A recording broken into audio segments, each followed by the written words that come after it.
we are going live.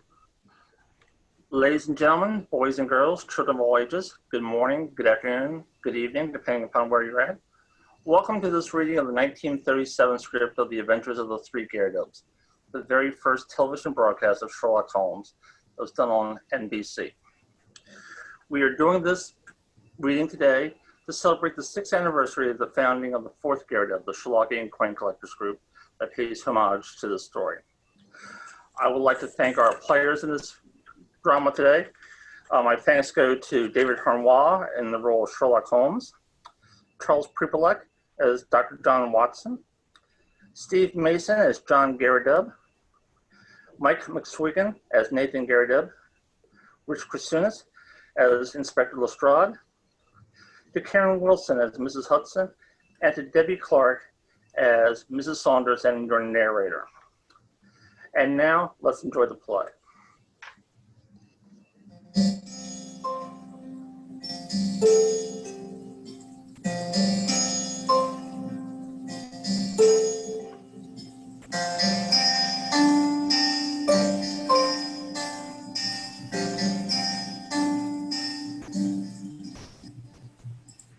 Scene 1, 221B Baker Street. Dr. Watson is standing looking out the window. Holmes enters in a dressing gown with foolscap document in his hand.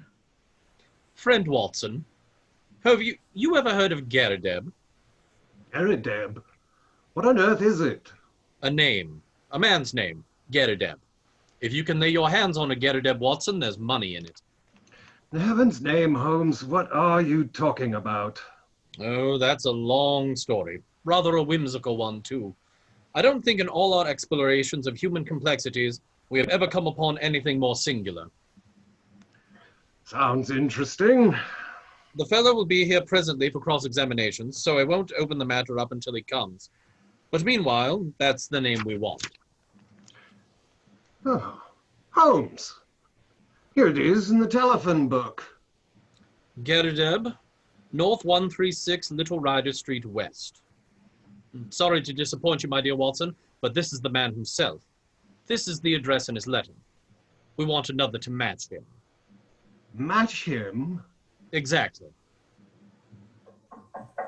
Come in.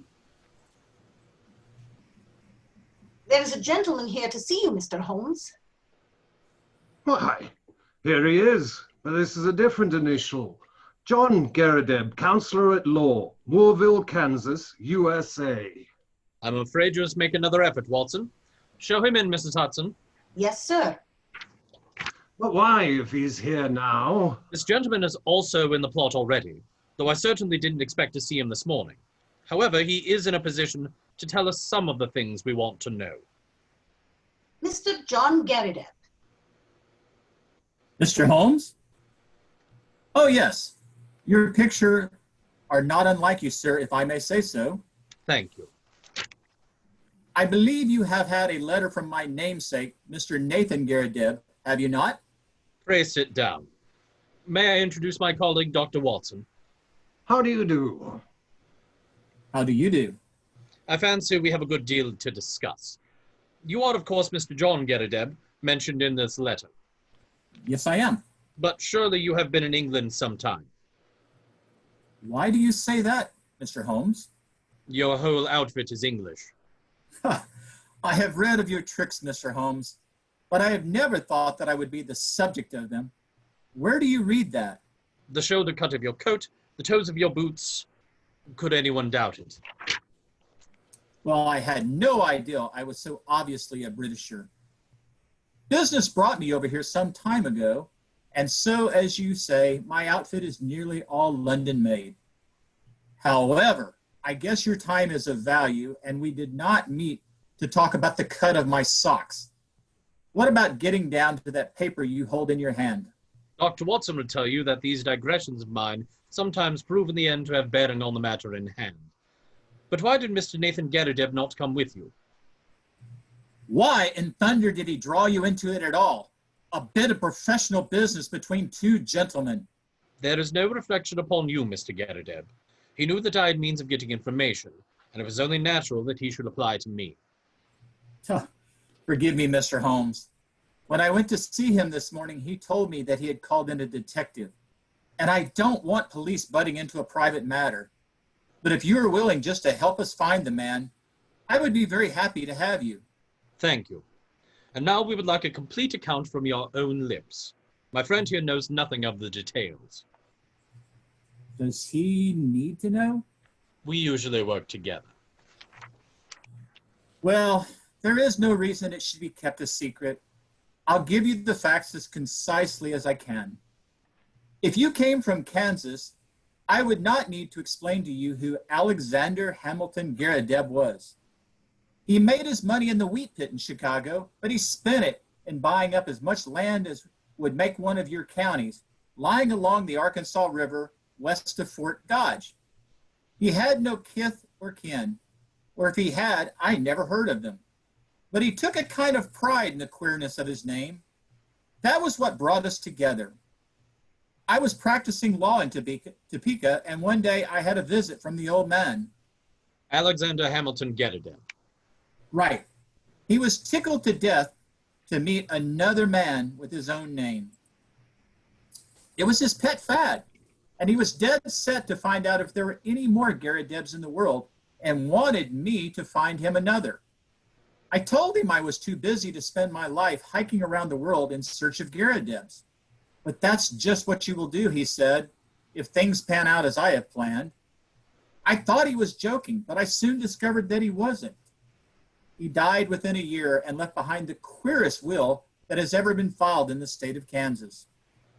Under its terms, his property was divided into 3 parts, and I was to have one on condition that I found 2 Garadebs who would share the remainder. It's $5 million for each of us if it's a cent, but we can't lay a finger on it until we all 3 stand in a row. A sort of a $15 million game of tic-tac-toe, then. It was so big, I let my legal practice slide and began looking for Garadebs. There's not one in the United States. I went through it with a fine-tooth comb. Then I tried the old country. In the London telephone directory, I found a Garadeb. I went to see him 2 days ago and explained the whole matter to him. But he is a lone man like myself, with some women relatives, but no men. It says 3 adult men in the will. So you see, we still have a vacancy. And if you can help to fill it, we will be willing to pay your charges. Well, Watson, I said it was rather whimsical, didn't I? I should have thought that your obvious course of procedure was to advertise in the paper. I have done that, Mr. Holmes, with no replies. Well, Mr. Garadeb, it certainly is an interesting little problem. I may take a glance at it. By the way, it's curious that you should have come to me from Topeka. I used to have a correspondent there, he's dead now, old Dr. Lysander Starr. He was a mayor in the 90s. Did you know Dr. Starr? That's a coincidence. He's still talked about in Topeka. Well, Mr. Holmes, I suppose all we can do is report to you and let you know how we progress. I reckon you'll hear within a day or 2. We will be expecting your call. You can find your way out? Of course. Good day, Mr. Holmes. Well, I'm wondering, Watson. Just wondering. that what? I'm wondering, Watson, what on earth could be the object of this man in telling us such a rigmarole of lies? I nearly asked him, but I judged it better to let him think he had fooled us. How did you know he was lying? Elemental, my dear Watson, elemental. Here is a man with an English coat, frayed at the elbow and trousers bagged at the knee with a year's wear. And yet, by his letter and by his own account, he is a provincial American lately landed in London. There have been no advertisements in the paper. I never knew a Dr. Lysander Starr of Topeka. Touch him where you would, he was false. I think the fellow is really an American, but he has worn his accent smooth with years in London. What's his game, then, and what motive lies behind this preposterous search for Garadebs? That's the question, Watson, and it's worth our attention. For granting that the man is a rascal, he is certainly a complex and ingenious one. We must now find out if our other correspondent is a fraud also. But how? Ring him up. Nougat 6583. Hello? Mr. Nathan Garrideb. Sherlock Holmes calling. Just a moment, please. He wants to talk to you. Yes. Yes, he's been here. Will you be at home this evening, Mr. Garrideb? I suppose your namesake will not be. Very well. We'll come round then, for I'd rather have a chat with you without him. Dr. Watson will come with me. About 6. You needn't mention our visit to the American lawyer.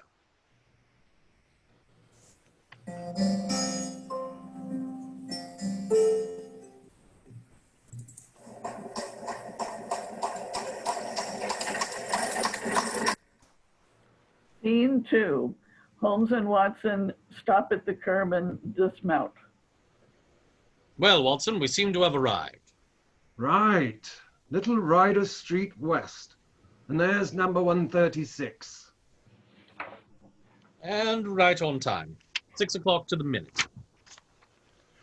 Right, you needn't wait. Let's see if our friend Mr. Garrideb is at home. Right.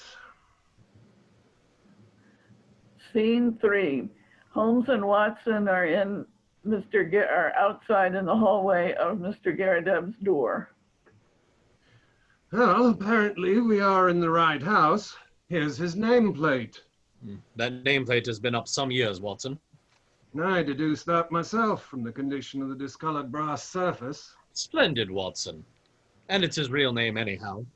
That is something to note.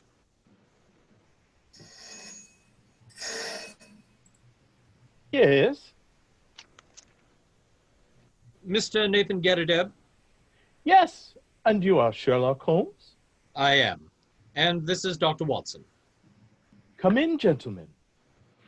Well, Mr. Garrideb, quite an interesting place you have here. Yes, I have around me all my little interests in life. Syracusian, isn't it? Of the best period. They degenerated greatly toward the end. At the best, I hold them supreme, though some prefer the Alexandrian school. Take that chair, Mr. Holmes, and pray allow me to clear these bones. You find that interesting, Doctor? Very. If you don't mind, I'll remove that vase, Doctor. I take it you spend a great deal of your time in this room, Mr. Garrideb. I do. My doctor lectures me about never going out. But why should I go out when I have so much to interest me here? I can assure you that the adequate cataloging of one of these cabinets would take me 3 good months. Do you mean to tell me that you never go out? Very seldom. But you can imagine, Mr. Holmes, what a terrific shock. Pleasant, but terrific. It was for me when I heard of this unparalleled good fortune. It only needs one more Garrideb to complete the matter, and surely we can find one. I had a brother, but he is dead. But there surely must be others in the world. I had heard that you handled strange cases, and that was why I sent for you. I think you acted very wisely. But are you anxious to acquire an estate in America? Oh, certainly not, sir. Nothing would induce me to leave my collection. But this gentleman has assured me that he will buy me out as soon as we have established our claim. $5 million. There are a dozen specimens in the market which fill gaps in my collection that I am unable to purchase for want of a few £100. Just think what I could do with $5 million. Why, I will have the nucleus of a national collection. I merely called to make your acquaintance, as I prefer to establish personal touch with those with whom I do business. I understand that up to this week you were unaware of our American friend's existence. Yes, he called for the first time last Tuesday. Did he tell you of our interview this morning? Yes, he came straight back to me. He had been very angry. Why should he be angry? He seemed to think that it was some reflection on his honor. But he was quite cheerful again when he returned. Did he suggest any course of action? No, sir, he did not. Has he ever asked for any more money from you? No, sir, never. You see no possible object he has in view. None except what he states. Did you tell him of our telephone appointment? Yes, sir, I did. Have you any articles of great value in your collection? No, sir, I am not a rich man. It's a good collection, but not a very valuable one. You have no fear of burglars?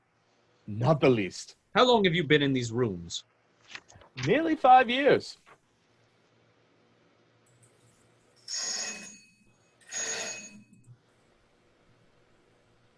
Here you are. I thought I'd be in time. Mr. Nathan Garadeb, my congratulations. You are a rich man. Our business is finished and all is well. As to you, Mr. Holmes, we can only say we are sorry if we have given you any useless trouble. But what is it? What do you mean? This advertisement in a Birmingham newspaper. As all of you can clearly see, it says, Howard Garadeb, binders, reapers, steam and hand plows, drills, harrows, farmers' carts, buckboards, and all other appliances. Estimates for artesian wells. Apply Grosvenor Building of Austin. That makes our third man. How did you find it? I had opened up inquiries in Birmingham, and my agent there sent me this advertisement from a local paper. We must hustle and put this thing through. I have written to this man and told him that you will see him in his office tomorrow afternoon at 4 o'clock. You want me to see him? What do you say, Mr. Holmes? Don't you think it would be wiser? Here I am, a wandering American with a wonderful tale. But why should he believe what I tell him? But you are a Britisher with solid references, and he is bound to take notice of what you say. I could go with you, but I have a very busy day tomorrow. And I could always follow you if you get into trouble. I haven't made such a journey in years. It's quite simple, Mr. Garadeb. I have figured out your train connections. You leave at 12 and should be there shortly after 2. Then you can be back the same night. All you have to do is see this man, explain the matter, and get an affidavit of his existence.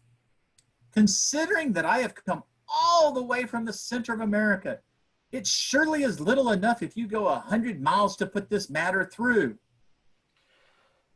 Well, if you insist, I shall go. It certainly is hard for me to refuse you anything, considering the glory of hope that you have brought into my life. Then that is all agreed, and no doubt you will let me have a report as soon as you can.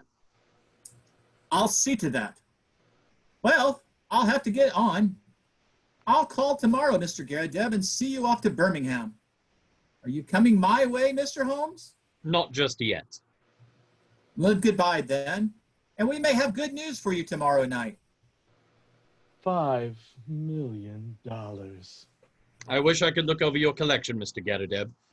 In my profession, all sorts of odd knowledge is useful, and this room of yours is a storehouse of it. I have always heard, sir, that you are a very intelligent man. I'll be glad to show it to you now if you have the time. Unfortunately, I haven't. But these specimens of yours are so well labeled and classified that they hardly need your personal explanation.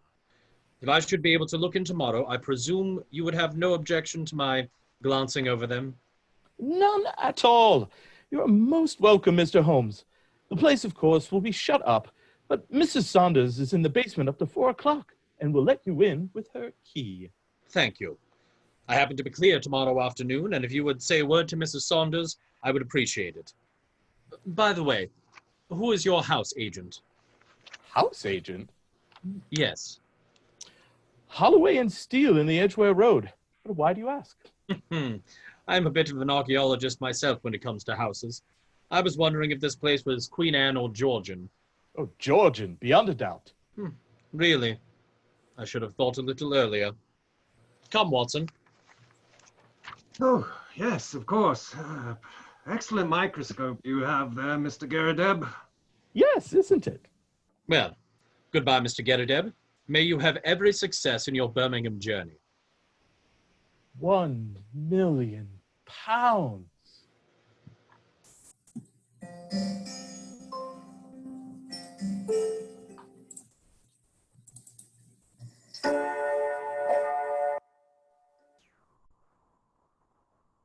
Scene 5.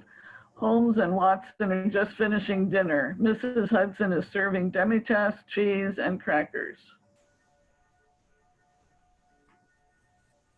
And will you be wanting anything else, Mr. Holmes? No thanks, Mrs. Hudson. This repast should satisfy the cravings of the inner man until breakfast time tomorrow morning. Eh, Watson? Undoubtedly. And if you will permit me, Mrs. Hudson, I'd like to state a deduction that I have just made. Of course, Dr. Watson. After eating this dinner, I'm convinced, without a doubt, that Mrs. Hudson is the best cook in all London. I think it's a bit of the blarney you're handing me, Dr. Watson. Well, Watson, our little problem draws to a close. No doubt you have outlined the solution in your own mind. Solution? I can make neither head nor tail of the case. The head is surely clear enough, and the tail we should see tomorrow. Did you notice anything curious about that advertisement in the Birmingham paper?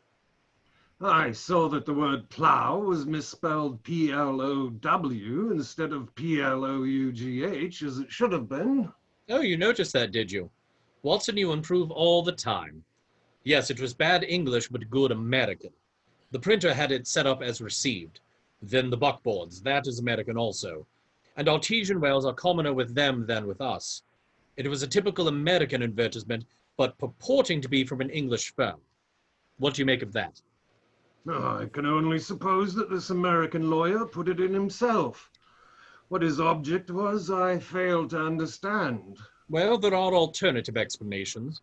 Anyhow, he wanted to get this good old fossil up to Birmingham. That is very clear.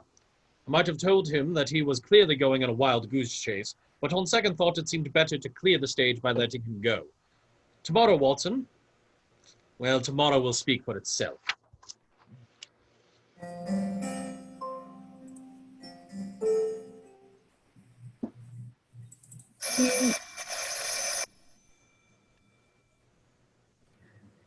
Scene 6.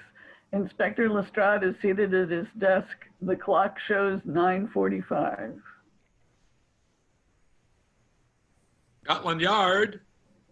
Yes, speaking. Yes, I'll send the man over.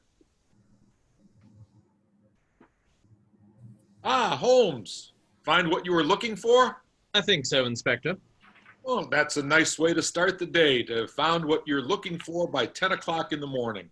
I enjoy the early morning hours, but I still have some way to go before I find what I'm looking for. And that is? I have been trying to learn something about Mr. John Getterdeb, Counselor at Law. Never heard of him. Neither had I until yesterday. But from the gentleman's actions, I thought it might be possible that you had met him under another name. And you found this photo of Mr. Getterdeb in the Rogues Gallery? Either him or his twin brother. What do you think of my chubby-faced friend? James Winter, alias Moorcroft, alias Killer Evans, age 44, native of Chicago, known to have shot 3 men in the States, escaped from penitentiary through political influence, came to London in 1893, shot a man over cards in a nightclub in Waterloo Road, came to London in 1893, shot a man over cards in a nightclub in Waterloo Road, January of 1895. Man died but was shown to have been the aggressor. Dead man identified as Roger Prescott, famous as a forger and coiner in Chicago. Killer Evans, released in 1901, has been under police supervision since, but so far, as known, has led an honest life. Very dangerous man, usually carries arms and is prepared to use them. You found that our Killer Evans has decided to stop leading an honest life? I'm not sure, but I must admit that I'm rather anxious to find out. Well, if we could be of any service, Mr. Holmes. You have been, Inspector, and letting me look over your rogues gallery. If we could be of any further assistance. I'll call you.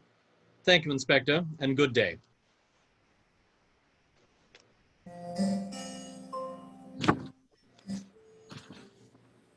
Scene 7. Holmes and Watson enter the study, followed by Mrs. Hudson. Mr. Holmes ain't in, Doctor. He went out after breakfast and I ain't seen I've no air of him since. I'll wait if you don't mind. Of course not. You know, Doctor, Mr. Holmes' home is almost your home. You mind, Mrs. Hudson? Oh, Dr. Watson. Oh, good afternoon, Doctor. Just in time for luncheon. How about it, Mrs. Hudson? I'll have it ready in a jiffy, sir. Well, This is a more serious matter than I had expected, Watson. then I'll see it through to the finish with you. I expected that, but there is danger, and you should know it. Sit down. This morning I paid a visit to Inspector Lestrade of Scotland Yard, and learned that our friend Mr. John Gerardeb is pictured in the Rogues Gallery as Killer Evans. But what's his game? It begins to define itself. From Scotland Yard, I paid a visit to Holloway and Steele, Mr. Nathan Gerardeb's agents. Why on earth did you go there? Another elemental step in the problem, Watson.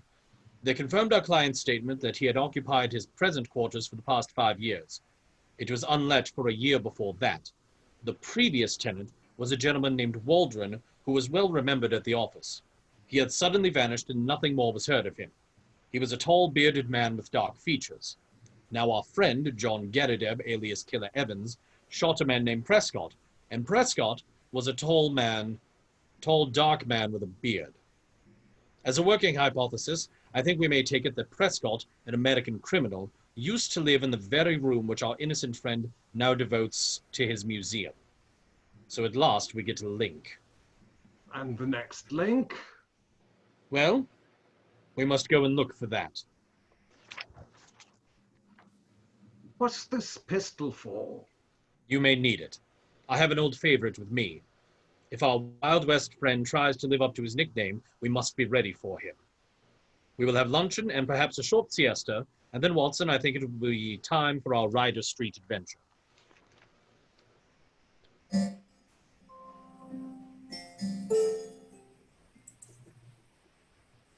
Scene 8. Mrs. Saunders is obviously anxious to get away. She crosses and looks out the window. 4 o'clock and he ain't here yet.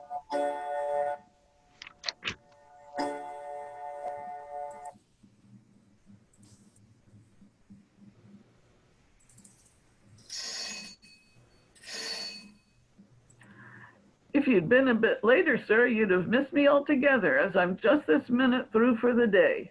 Yes, Mr. Gerardeb said you left at 4 o'clock. If you'll just close the door when you leave, sir, it has a spring lock. I'll be sure to do that, Mrs. Saunders. Well then, good day to you, sir. Now, what's the plan? I'm definitely certain, Watson, that our American friend was determined to get Mr. Gerardeb out of this room, and as the collector never left it, took some deliberate planning to accomplish it. But what did he want? That's what we're here to find out. The whole of this Gerardeb invention was devised for that one reason. There is a certain devilish ingenuity about it. Even if the queer name of the tenant did give him an opening which he could hardly have expected, he wove his plan with remarkable cunning. Has Mrs. Saunders left the house? Yes, she just went down the street. Good. Whatever the reason was for him to want to get our client out of this room, I'm convinced it had nothing to do with our friend Nathan Gerardeb. You mean it's something connected with the man he murdered? The man who used to live here? Yes, a man who may have been his confederate in crime. There is some guilty secret in this room. But this collector may have something in his collection more valuable than he knows. No, Watson, I believe that the fact that Roger Prescott lived here points to some deeper reason.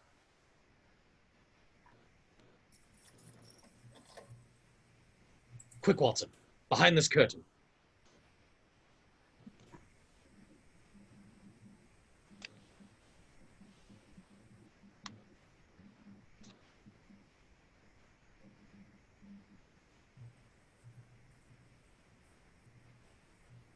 Where are you going, Mr. Gerardeb? Keep your hands up, John Gerardeb, alias James Winter, alias Killer Evans. We seem to have you trapped in your lair. Well, I guess if you have been one too many for me, Mr. Holmes, you saw through my game. I suppose, and played me for a sucker from the start. Well, sir, I hand it to you. You've beaten me. Search him, Watson. Ah! You're not hurt, Watson. For God's sake, say you're not. It's nothing, Holmes. A mere scratch. Only seared the flesh. Yes. It's quite superficial, which is particularly fortunate for you, Evans. For if you had killed Watson, you wouldn't have gotten out of this room alive. Let's see what's in the cellar. Watson, look. A printing press. A counterfeiter's outfit. Yes, the greatest counterfeiter London ever saw. That's Prescott's machine, and those bundles on the table are 2,000 of Prescott's notes worth 100 each and fit to pass anywhere. Help yourself, gentlemen. Call it a deal and let me beat it. We don't do things like that, Mr. Evans. There is no bolt hole in this country. You shot this man Prescott, did you not? Yes, sir, and got 5 years for it. 5 years, when I should have had a medal the size of a soup plate. No living man could tell a Prescott from a Bank of England, and if I hadn't put him out, he would have flooded London with them. I was the only man in the world who knew where he made them. Do you wonder that I wanted to get to the place? Do you wonder that when I found this crazy book of a bug hunter with the queer name squatting right on top of it and never quitting his room, I had to do the best I could to get him out. It would have been easier if I had put him away, but I'm a soft-hearted guy, Mr. Holmes, and I can't begin shooting unless the other man has a gun. But say, what have I done wrong anyhow? I haven't used this plant. I didn't hurt the old stiff. Where do you get me? Only for attempted murder as far as I can see. But that's not our job. They take that up at the next stage. Say, what are you all doing here? And Mr. Garadeb? There wasn't any Garadeb in Birmingham at all. You must have made a mistake. I think you did. Permit me to introduce you to Killer Evans. Killer Evans? Then he ain't a Garadeb? No. He's not a Garadeb. And there ain't no $5 million? Yes, there's $5 million, all right, downstairs in your cellar. Downstairs? But it's all counterfeit. Counterfeit? Why, you crook, you! Yes, Mr. Garadeb, I'm afraid he is. Watson, give Scotland Yard a call. It won't be entirely unexpected.